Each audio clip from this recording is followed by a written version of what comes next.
আমরা যখনই আমরা নবী মুস্তাফার প্রতি সালাম পাঠ করি তখন আমরা দাঁড়িয়ে যাই। আর কামা ইয়া কুমো, এ কিয়াম যে শব্দটা এটা এসেছে কোথা থেকে? কামা ইয়া কুমো থেকে। আল কিয়াম, কামা ইয়া কুমো, এর অর্থ হচ্ছে দাঁড়িয়ে যাওয়া। কি বাবা? দাঁড়িয়ে যাওয়া। তো যারা বলে কিয়াম করা বিদআত, যদি আমরা আবিধানিক শব্দে যদি দেখি কিয়াম কথা হচ্ছে দাঁড়িয়ে যাওয়া, তো যারা দাঁড়ানো কি বিদআত বলে তারাকে জনম ভোর বসে থাকতে হবে। কারণ দাঁড়ালেই বিদআত, আর বিদআত হলেই না যায়। তো ভাই আপনি বসেই থাকেন, দাঁড়াবেন না, বসেই থাকেন। আপনি দাঁড়ালেই না যায় কাজ করবেন, তাহলে আপনি সারা জনমের জন্য বসে থাকবেন। বুঝতে পারলেন? এবার আমরা যেটাকে আমরা কিয়াম বলি, যে আমরা দাঁড়িয়ে আমার নবীকে সালাম জানাই। এটা শুধু পুরুষের ক্ষেত্রে নাই, মহিলারাও দাঁড়িয়ে আমার নবীকে সালাম দিবে।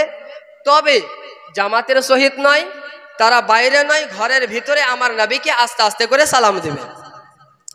আসুন, সালাম দেওয়ার কথা পবিত্র কোরআন কোথায় রয়েছে? ইন্নাল্লাহা ওয়া মালাইকাতাহু ইউসাল্লুনা আলান নবী, নিশ্চয় আল্লাহ এবং তিনার ফেরেশতারা আমার নবীর প্রতি সালাম পাঠ করেন। ইয়া আইয়ুহাল্লাযিনা আমানু ইউসাল্লু আলাইহি ওয়া সাল্লিমু তাসলিমা, হে ঈমানদার গণেরা তোমরাও বেশি বেশি করে আমার নবীকে দুরূদ ওয়া সালাম পাঠ করো। দুরূদ ও সালাম, দুরূদও পড়তে হবে, সালামও পড়তে হবে। তো দুরূদ পাঠ করা যে মতো আমাদের জন্য আল্লাহ রাব্বুল আলামিনের আদেশ, ঠিক সেরকমই সালাম পাঠ করাটাও আল্লাহ তাবারাক ওয়া তাআলার আদেশ। এবার তাদের প্রশ্ন হচ্ছে যে দুরূদ যখন আমরা পড়বো, কিয়াম করব, তো দাঁড়াবো কেন? তো আমাদের প্রশ্ন, আমাদের দাবি হচ্ছে দাঁড়ানোটা হচ্ছে এটা সম্মানের সহিত দাঁড়ানোটা আমার নবী মুস্তাফার শানের যেহেতু লায়েক, তাই আমরা আমার নবীকে সালাম দিব যেন আমার নবীর প্রতি সম্মান জাগে, নবীর প্রতি সম্মান জাগে। এবার আমার প্রশ্ন, এবার তারা একটা হাদিস তুলে দেয় আর বলে যে আল্লাহ রাব্বুল আলামিন বলেছেন, রাসূল করিম সাল্লাল্লাহু আলাইহি ওয়াসাল্লাম বলেছেন যে তোমরা দাঁড়াইও না ওয়ানা আরবির মতো, ওয়ানা আরবির মতো তোমরা দাঁড়াইও না। এ থেকে ভাই আমার বলে আল্লাহর নবী তো নিজেই কিয়াম করতে নিষেধ করেছেন, তো আপনারা কিয়াম কেন করেন? এবার আমার কথায় লক্ষ্য করবেন, তোমরা দাঁড়াইও না কার মতো? ওয়ানা আরবির মতো। এখানে আল্লাহ রাব্বুল আলামিন কিন্তু অনির্দিষ্ট ভাবে বলেন না যে তোমরা দাঁড়াইও না, বরং কিভাবে বলছেন? একটা নির্দিষ্ট করে বলছেন, ওয়ানা আরবিরা যেই মতো দাঁড়ায় সেই মতো দাঁড়াইও না। তাহলে বোঝা কি গেল যে ওয়ানা আরবিরা যেভাবে দাঁড়ায় সেইভাবে দাঁড়ানো নিষেধ, কিন্তু ওয়ানা আরবির মতো যদি আমরা না দাঁড়াই সেই দাঁড়ানো যায়। কথা কি বুঝতে পারছেন কিনা? যদি বলে না এইভাবেই এই কথাটাকে আমরা এইভাবেই নেব, তাহলে আসুন আলী রাদিয়াল্লাহু তাআলা আনহুকে নবী আমরা ডেকে বলছে, আলী কুকুরের মতো বসিও না। কি বলছে? কুকুরের মতো বসিও না। এই হাদিস থেকে আমরা কি জানতে পারলাম? যেই মতো কুকুর বসে সেই মতো বসা যাবে না, যেই মতো কুকুর বসে না সেই মতো ভাবে বসবো। তারা যদি বলে না আমরা ঢালাও ভাবে নেব, তাহলে বসতেও পাবে না। তো দাঁড়ালেও বিদআত, বসলে আমার নবীর মুখালিফ, তাহলে করবে কি ভাই তোমরা? তারা করবে কি গো বাবা মা? না দাঁড়াতে পারবে না বসতে পারবে। এবার আসো, আল্লাহর নবী সাল্লাল্লাহু তাআলা আলাইহি ওয়াসাল্লাম কাকে দাঁড়াতে বলছেন? আল্লাহর নবী বলছেন কুমু, সাহাবীকে বলছেন কুমু, তোমরা দাঁড়াও, এলা সাইয়্যিদিকুম, তোমাদের সরদারদের জন্য। মহব্বতে বলেন না সুবহানাল্লাহ। তো এক নবী, আমার নবী মুস্তাফা এক সাহাবীকে এক সাহাবীর সম্মানার্থে দাঁড়াতে বলছেন। আমার নবী যদি দাঁড়াতে বলাই, আজকে পৃথিবীর লোক কেউ যদি বলে যে দাঁড়ানো না যায়, তার কথা মানবো না, আমার নবী মুস্তাফার কথা মানবো? আমার নবী মুস্তাফার কথা মানবো। এই হাদিসের ব্যাখ্যা করতে গিয়ে ইমাম ইবনে হাজার আসকালানী রাহিমাহুল্লাহ আলাইহি বলছেন, আলে কিয়ামু, আলে কিয়ামু, কিয়াম করা জায়েজ রয়েছে কার মতো? আলাল বিররি, সম্মানের সহিত কিয়াম করা হলো জায়েজ, মুস্তাহাব, মুস্তাহসান। মহব্বতে বলেন না সুবহানাল্লাহ। সুবহানাল্লাহ।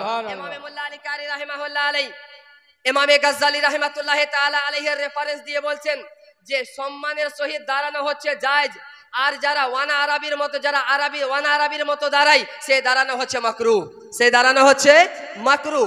বোঝা গেল সম্মানের সহিত দাঁড়ানোটা জায়েজ, অসম্মানের সহিত দাঁড়ানো হচ্ছে না জায়েজ। তা আমরা দাঁড়াই কিসের সহিত? সম্মানের সহিত। অসম্মানের সহিত দাঁড়ানো জায়েজ না, ওই মতো আমরাও দাঁড়াই না। আমরা সম্মানের সহিত দুইটা হাত বেঁধে আমার নবীকে সালাম দিই, আসসালামু আলাইকা ইয়া রাসূলুল্লাহ, ইয়া নবী সালাম আলাইকা। এবার কিয়াম তো যখন প্রমাণিত হয়ে গেল, এবার তাদের আপত্তি শব্দ নেই। কি বলে? তোমরা বলছো ইয়া নবী সালাম আলাইকা, এর অর্থ হচ্ছে এ নবী তোমাকে সালাম।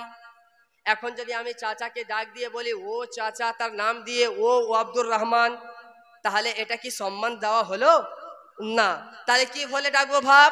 তো বলছে কোরআন বলছেন ইয়া আইয়ুহান নবী, হে সম্মানিত নবী। এবার আপনি তাদেরকে বলবেন যে আরবি ব্যাকরণের বই রয়েছে, হেদায়াতুন নহু, নহমির, কাফিয়া, এই ধরনের কিতাবগুলো হচ্ছে আরবি ব্যাকরণের বই। তাদেরকে বলবেন যে আমাদের গ্রামেরও মৌলানা আছে, আমাদের মাদ্রাসারও যোগ্য যোগ্য মৌলানা আছে, একটা গ্রামারের কিতাব দেখান যেখানে আইয়ুহান নবীর অর্থ বের করেছে হে সম্মানিত নবী। এটা তো আপনার মন গড়া ব্যাখ্যা, মন গড়া অর্থ। আপনার অর্থ আমি কেন নেব? কথা কি বুঝতে পারছেন বাবা মা? ইয়া আইয়ুহান নবী, এই কথার যা অর্থ, ইয়া নবীর কথাই একই অর্থ, হে নবী। এবার আমি উদাহরণস্বরূপ আপনার কথাটাই মেনে নিলাম, ইয়া নবী বলতে আপনার পেট ব্যথা, তো আপনি বলেন ইয়া আইয়ুহান নবী সালাম আলাইকা। ইয়া নবী সালাম আলাইকা বলতে যদি আপনার পেট ব্যথা হয়, তো ইয়া আইয়ুহান নবী সালাম আলাইকা বলেন, আপনি কিয়াম করবেন, ওই কিয়ামে আমি উপস্থিত থাকব। বুঝতে পারলেন কি না? আপনি এই কথা আপত্তি তুলে মূলত কিয়ামকে নষ্ট করতে আসছেন। আপনার যুক্তি আছে, সুন্নিদের কাছে যুক্তি নেই, কিন্তু আপনার যুক্তি দ্বারা ইসলাম চলবে না। ইসলাম চলবে রাসূল করিম সাল্লাল্লাহু আলাইহি ওয়াসাল্লামের হাদিস দ্বারা ও পবিত্র কোরআন দ্বারা, ইজমায়ে উম্মাহ দ্বারা, কিয়াস দ্বারা। এবার যদি তারা মেনে নেয় যে না আমরা এভাবে সালাম আপনারা দেন না, ওই জন্য আমরা মানব না, তাহলে বলবেন আপনাদের দেওবন্দীদের কিতাব যার নাম হচ্ছে আজিজুল হক, বাংলাদেশের যাকে শাইখুল ইসলাম বলা হয়, ইন্তেকাল করে গিয়েছে। নাম কি বললাম বাপ? আজিজুল হক, শাইখুল ইসলাম মৌলানা আজিজুল হক বাংলা বুখারী শরীফের অনুবাদ করেছে। বুখারী শরীফের বাংলা অনুবাদ করেছে। স্যার পঞ্চম খণ্ডের মধ্যে বলছে এই জন্মদিন মিলাদেরকে উপলক্ষ করে যে আমরা সেই দিনে কেন খুশি উদযাপন করব না। সেই দিনে আল্লাহর নবী দুনিয়ার বুকে আগমন করেছেন, সেই দিনে এক সমুদ্রের মাছ দ্বিতীয় সমুদ্রের মাছকে খবর দিয়েছেন। এই জন্য আমরা সেই নবীর স্বাগতম জানাই, সেই নবীকে এই শব্দ বলে ইয়া নবী সালাম আলাইকা, ইয়া রাসূল সালাম আলাইকা, ইয়া হাবিব সালাম আলাইকা, সালাওয়াতুল্লাহ আলাইকা। এই শব্দ দ্বারা সালাম দিলে যদি আমরা যদি নাজায়েজ কর্ম করি, এই শব্দ দ্বারা যদি সালাম দিলে আমরা বিদাতি হই, তাদের পূর্বপুরুষ মৌলানা শাইখুল ইসলাম মৌলানা আজিজুল হক সে বিদাতি হবে কি হবে না? এবার সে যদি সঠিক লিখে থাকে তারা মিথ্যাচার করছে, আর এরা যদি সঠিক বলে তাদের পূর্বপুরুষরা আগে মিথ্যাচার করে গিয়েছে। আগে নিজেরা এক জায়গাতে বসে সিদ্ধান্ত নেন যে আমি বড় বেয়াদব নাকি আমার বাপ দাদা বড় বেয়াদব। কথা কি বুঝতে পারছেন? আগে তারাকে নির্ণয় করতে হবে। এবার যদি বলে তাও মানব না, তো তাদের যারা কি পীর ও মুর্শিদ হাজি ইমদাদুল্লাহ মুহাজির মাক্কি, নাম কি বললাম? হাজি ইমদাদুল্লাহ, কিতাব লিখেছেন মাসলায়ে হফত ফাইসলা, মাসলায়ে হফত ফাইসলা। সেই কিতাবের 7 নম্বর পৃষ্ঠারে বলছে যখন আমি আমার নবীর নাম নিই, আমি দাঁড়িয়ে আমার নবীকে সালাম দিই, আর এই সালাম দিয়ে আমি মনে অনেক শান্ত তৃপ্তি পাই। মহব্বতে বলেন না সুবহানাল্লাহ। তো আমরা এই জন্য তো আমার নবীকে সালাম দিই, এই জন্য আমরা আমার নবীকে সালাম দিই, কারণ সালাম দিয়ে আমরা অন্তরে শান্তি পাই। মহব্বতে বলেন না সুবহানাল্লাহ। আমরা আমার নবীকে অন্তরে সালাম দিয়ে অন্তরে শান্তি পাই, এই জন্য আমরা সালাম দিই। এবার তাদের আরেকটি আপত্তি, জঘন্য আপত্তি, বলে নবীকে আমরা নামাজে সালাম দিই কি দিনা? আইয়া আইয়ুহান নবী আসসালামু আলাইকা আইয়ুহান নবী, হে নবী আপনার প্রতি সালাম অবতীর্ণ হোক। তার যুক্তি যে নামাজ হচ্ছে অতি উত্তম ইবাদত, নামাজের মধ্যে যদি নবীকে বসে সালাম দেওয়া লাগে, তাহলে নামাজের বাইরে সালাম দিলে নবীকে দাঁড়িয়ে কেন সালাম দিব? বলে কি বলে না বাপ? আচ্ছা বলেন তো আমরা কোন দিকে মুখ করে নামাজ আদায় করি? উত্তর দক্ষিণ পূর্ব পশ্চিম সবই তো আল্লাহর, তাই না? এবার আমরা নামাজে কিবলার দিকে মুখ করে আমরা নামাজ আদায় করি, এটাকে আল্লাহকে স্মরণ করা। আচ্ছা এখন আমরা বসেছি আল্লাহ এবং আল্লাহ রাসূলের জিকির আজকার করার জন্য, তাই তো? আর নামাজেও আল্লাহ তাআলা জিকির আজকার করার জন্য। এখন আমাদের মুখ কোন দিকে গো? তাহলে কি আমরা কি করলাম? আল্লাহ তাবারাক ওয়া তাআলার বিধানের অমান্য করলাম। এই দিকে মুখ করে আমরা ওয়াজ নাসিহত করছি, তার মানে কি এটা আল্লাহ আমার কবুল করবে না? এটা করা না জায়েজ? হ্যাঁ ভাই আমার, বলার উদ্দেশ্য হলো যে নামাজে যখন এইভাবে আল্লাহকে স্মরণ করছি, তো সেই দিকে মুখ করে অন্য অন্য কাজে আল্লাহকে স্মরণ করি না কেন? তারাও তো করে না, তো অভিযোগ তাদের প্রতি আসবে না কেন? আল্লাহ তাবারাক ওয়া তাআলা আমার নবী মুস্তাফা সাল্লাল্লাহু আলাইহি ওয়াসাল্লাম যখন আল্লাহ তাবারাক ওয়া তাআলাকে সিজদা করেছিলেন, আল্লাহর ইবাদত করেছিলেন, তো কিবলার দিকে মুখ করেছিলেন। আমরা সকলেই জানি আমাদের প্রথম কাবা কোথায়? বাইতুল মুকাদ্দাস, তাই না? বাইতুল মুকাদ্দাস। কাফির বেঈমানেরা আল্লাহর নবী সাল্লাল্লাহু আলাইহি ওয়াসাল্লামকে প্রশ্নবিদ্ধ করতে লাগলো যে সমস্ত কাজ তো মুহাম্মদুর রাসূলুল্লাহ আমাদের বিরোধিতা করে, কিন্তু আমাদের কিবলার দিকে মুখ করে নামাজ আদায় করে। আল্লাহর নবী সাল্লাল্লাহু আলাইহি ওয়াসাল্লাম সেটা অপছন্দ করলেন। আল্লাহর নবী বারবার আকাশের দিকে মুখ করছেন আর বলছেন যে ইয়া রাব্বাল আলামিন, আপনার কি আমার কিবলা যেন পরিবর্তন হয়ে যায়, কিবলা পরিবর্তন হয়ে যায়। সঙ্গে সঙ্গে আল্লাহ রাব্বুল আলামিন সূরা বাকারার মধ্যে আয়াত অবতীর্ণ করলেন, কাদ নারা তাকাল্লুবা ওয়াজহিকা ফিস সামা ফালা নুওয়াল্লিয়ান্নাকা কিবলাতান তারদাহা ফাওয়াল্লি ওয়াজহাকা শাতরাল মসজিদিল হারাম। হে আমার হাবিব, আমি নিশ্চয়ই দেখছি বারবার আসমানের দিকে তাকানো। এ আমার হাবিব, আমি পছন্দ করে নিলাম তুমি নামাজ অবস্থায় বাইতুল মুকাদ্দাস থেকে কিবলার দিকে মুখকে সরিয়ে নাও। সুবহানাল্লাহ। মুআজ্জাজ মুহতারাম সামিনে কিরাম, তো সেই রাসূল করিম সাল্লাল্লাহু আলাইহি ওয়াসাল্লাম কিবলা পছন্দ করেছেন, আমরা সেই দিকে মুখ করে নামাজ আদায় করি। এবার নামাজে আমাদেরকে দাঁড়ালে কিবলার দিকে মুখ করে নামাজ আদায় করতে হবে। বাইরে আমরা যেদিকে সেদিকে মুখ করে আল্লাহকে স্মরণ করি, আমার আল্লাহ রাজি হয়ে যায়। তো নামাজে আমার নবী মুস্তাফা সেইভাবে নিজেকে সালাম দিয়ে সেই পদ্ধতি বের করে দিয়েছেন। এই জন্য নামাজে আমরা বসে আল্লাহর নবীকে সালাম দিই। নামাজের বাইরে আপনি দাঁড়িয়ে নবীকে সালাম দেন, আমার নবী সব শুনতে পাই। নামাজের বাইরে আল্লাহর নবীকে বসে সালাম দেন, আমার নবী শুনতে পাই। আল্লাহর নবীকে নামাজের বাইরে আপনি শুয়ে থেকে আল্লাহর নবীকে সালাম দেন, আমার নবী শুনতে পাই। আপনি যেইভাবে সালাম দেন না কেন, আমরা আপনার পক্ষে রয়েছি। কিন্তু দাঁড়িয়ে সালাম দিলে আপনার যদি পেট ব্যথা হয়, তাহলে কোরআনের আয়াত দ্বারা প্রমাণ করেন যে নাজায়েজ, হাদিস দ্বারা প্রমাণ করেন নাজায়েজ। যদি না করতে পারেন, আপনার মুখের কথা মেনে নেওয়া যাবে না। আমরা যেমন নিজের মন গড়া কথা বলবো না, দলিল দেব, আপনাকেও সেইভাবে দলিল দিতে হবে। বুঝতে পারলেন বাপ? আচ্ছা, এবার আমরা নবীকে সালাম দিই।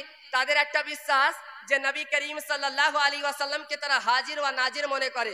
আর একজন মাওলানা তো মিথ্যাচার করে বলছে তারা নিজের মাহফিলে একটা চেয়ার রেখে দেয় আর চেয়ারটা খালি রাখে আর বলে যে তোমরা এই চেয়ারে কেউ বসিও না, এখন কিয়াম করব, নবী আমার উপস্থিত থাকবে, এই চেয়ারে বসবে। জোরে বলো নাউজুবিল্লাহ।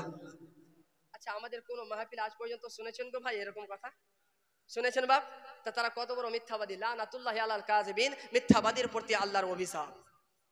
আমাদের এই আকীদা নয়। আমরা যে আকীদা লালন করি যে নবী আমার হাজির ও নাজির, হাজির ও নাজির শব্দের অর্থ কি? রওজা মোবারক থেকে নবী আমার দেখতে পান, আর আরবিতে যিনি দেখতে পান তাকে বলা হয় নাজির।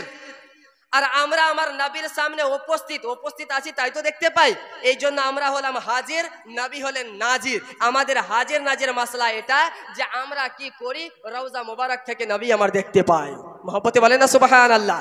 দেখতে পাই, এই জন্য তো আমাদের গুনাহ খাতা আল্লাহ নবী সাল্লাল্লাহু আলাইহি ওয়াসাল্লামের নিকটে পেশ করা হয়।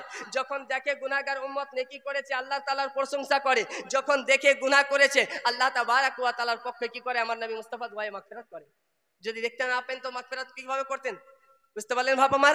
এটা হচ্ছে হাজির নাজির মাসলা। তারা আমাদের মিথ্যাবাদী অপবাদ দিয়ে মিথ্যা কথা বলে জনসাধারণকে তারা বিভ্রান্ত করতে চেয়েছে। মুআজ্জাজ মুহতারাম সামিনে কিরাম, আরেকটি কথা আমি বলে আমার অন্য আলোচনার দিকে যাব। আরেকটি কথা কি রয়েছে, নবীকে এই জন্য আমরা সালাম দিই। আল্লাহর নবী সাল্লাল্লাহু আলাইহি ওয়াসাল্লাম বলেন, যখন কোন উম্মত আমাকে সালাম দেয়, দুইটা ফেরেশতা সেই সালাম আমার নিকটে পৌঁছে দেয়।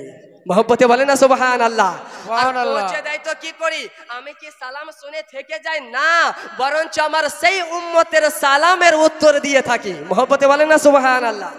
তো আমি নবীকে সালাম দিব, নবী আমার দেখতে পাই, নবী সালামের উত্তর দেয়। আমার নবী যখন সালামের উত্তর দেয়, কায়নাতের মানুষ একদিকে হয়ে যাক না কেন, আমার নবীকে আমি সালাম দেব, নবী আমার উত্তর দিবে, বাস আমার আর কিছুর চাওয়ার নেই। সুবহানাল্লাহ।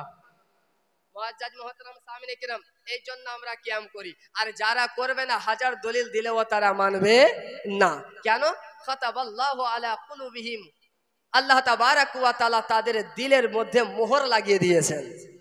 আল্লাহ নিজেই বলছেন, যেই দলটা শত দলিল দেওয়ার পরও তারা মেনে নেয় না, তারা আল্লাহ রাব্বুল আলামিন তাদের দিলের প্রতি মোহর লাগিয়ে দিয়েছে।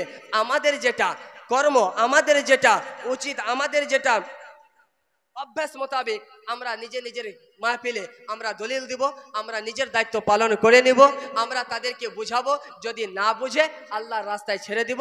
আল্লাহ যেন তাদেরকে হেদায়াত দান করুক, সকলে বলুন আমিন।